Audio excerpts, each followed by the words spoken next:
This is the 11-3 lesson, Review for Mastery. We're going to solve equations with variables on both sides of the equal sign. So if there are variable terms on both sides of an equation, you first need to collect them on one side. And you do this by either adding or subtracting. Remember, you do the inverse operation of what you see. I always try to move the smaller of the variable terms, which is what they're saying here. If possible, collect the variable terms on the side where the coefficient will be positive. So in other words, move the smaller variable term. So when I look at this first problem, 5x equals 2x plus 12, the smaller variable term is the 2x, and he's positive. So to get rid of him, I'm going to subtract 2x from both sides. Now the worksheet's a little confusing. They made it look like division, and it's not. So 5x minus 2x is 3x.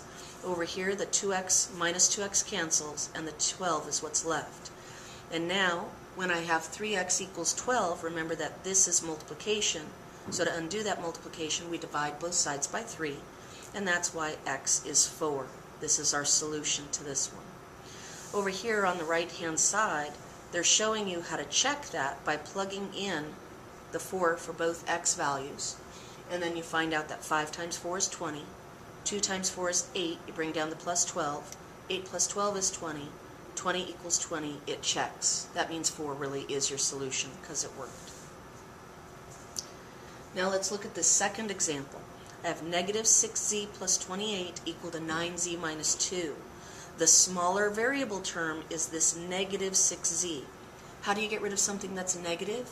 You add it. So we need to add 6z here on the left, and we add 6z here on the right. Notice that I lined it up with the z terms. So here on the left, the 6z's cancel each other out.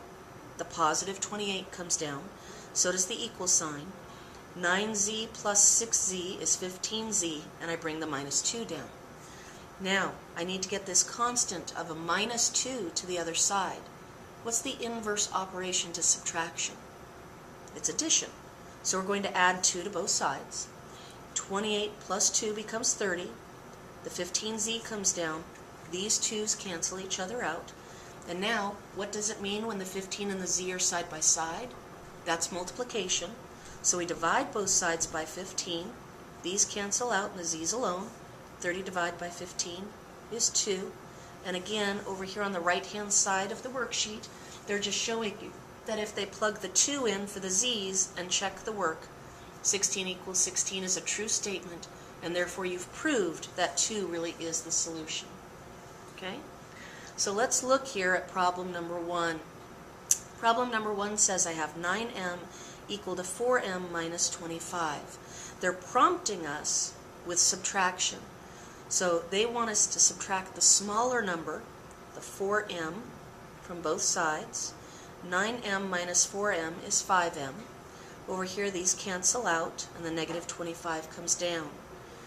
Now, to get the m alone, I take the 5m and divide by 5, and I divide negative 25 by 5, so m is negative 5.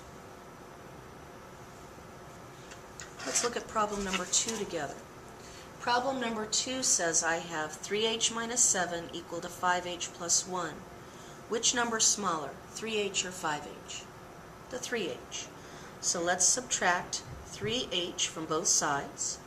The negative 7 comes down because these cancel out. 5h minus 3h leaves me with 2h, and I bring down the plus 1. Now, who should I move, that negative 7 or the plus 1?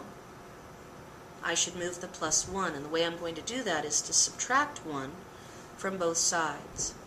Now, if you owe me $7 and you owe me $1, altogether you owe me $8. So that becomes negative 8. The 2h comes down on this side. So now if negative 8 is equal to 2h, how do I get rid of the 2 so that the h is alone? I divide both sides by 2. Negative 8 divided by 2 is negative 4. So the solution to the second problem is negative 4 equal to h.